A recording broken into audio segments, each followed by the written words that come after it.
What is going on, guys? So today we are going to be talking about cold stress in the infant. We're going to talk about why cold stress happens, who's more at risk for it. We're going to talk about different ways to prevent cold stress from happening. I'm going to talk about the 4 mechanisms of heat loss in the infant, as well as a little bit of the pathophysiology behind cold stress. Now, what is cold stress in an infant? Well, cold stress is where the infant is unable to thermoregulate their own core body temperature, and it falls below the normal range of 36.5 to 37.5. That is the normal range of where you want an infant temperature to be. And I would say cold stress is just a step below hypothermia. Hypothermia is a little more severe, can have a lot more detrimental consequences to it if the cold stress is not resolved. All right, so what factors make an infant more susceptible to cold stress? So one of the factors is they lack brown fat or subcutaneous fat, and that would help them sort of retain more heat. Another factor is that they have thinner skin in comparison to adults.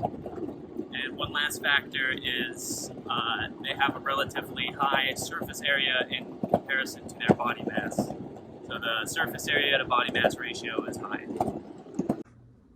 All right, so I'm going to go over the pathophysiology of cold stress in an infant. So with cold stress, this leads to sympathetic activity. And what is sympathetic activity? That's the sympathetic nervous system, that's fight or flight, that's vasoconstriction, that's release of catecholamines.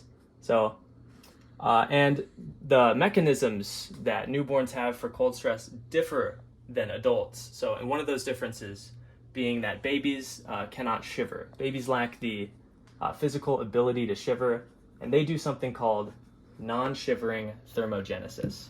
And with non-shivering thermogenesis, this is the burning of the brown fat via the increased norepinephrine. This is release of fatty free acids, and this in turn does increase the temperature of the newborn, but an unfortunate side effect of this is that it uncouples the bilirubin from the albumin, leading to jaundice. So, the non-shivering thermogenesis, which is burning of the brown fat, leads to jaundice, which is one mechanism of cold stress reaction in an infant. So another mechanism is that it can increase the metabolic rate. And with increased metabolic rate, this is going to increase the demand for oxygen and glucose, which in turn will decrease the free circulating oxygen. It'll decrease the free circulating sugars, the glucose, causing hypoglycemia. And the last mechanism that I will mention here is pulmonary vasoconstriction. And with pulmonary vasoconstriction, this combined with the decrease in circulating oxygen from the increased metabolic rate can lead to hypoxemia.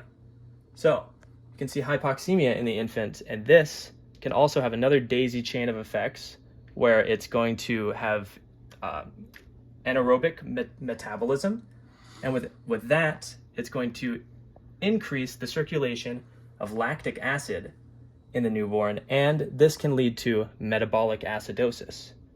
So all of these mechanisms stem from the sympathetic nervous system activation, all from the infant being cold, all from cold stress. Convection. Heat transfers via air currents. Hey man, that's too cold. Hey, turn that off. Hey. Conduction.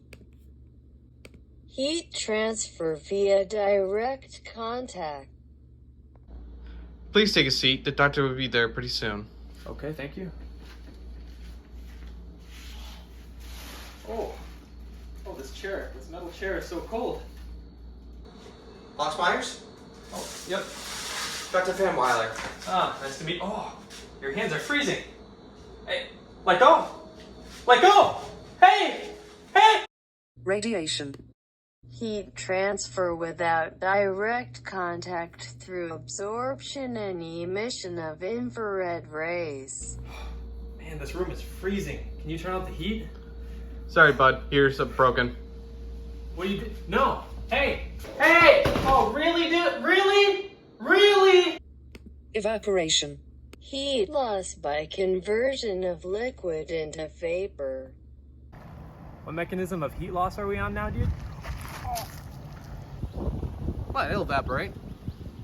One way to prevent cold stress in an infant is to always keep them warm and clothed. So especially after a newborn takes a bath, you're going to want to dry them off immediately, and you're going to want to swaddle them is a good idea. And also placing a beanie on their head will prevent any heat loss radiating from their head. Evaporation from the water after taking a bath, that can also cause heat loss.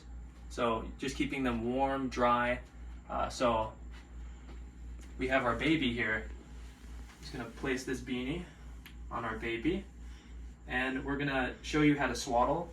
This is more of a life-sized demonstration here. Take this one side here. You're gonna have these arms up like that to your chest. Very good. Gonna tuck one corner in as best you can. Don't make it super tight. We're gonna take the end here, and we're gonna lift that up, just like that. And then we're gonna take our last end here.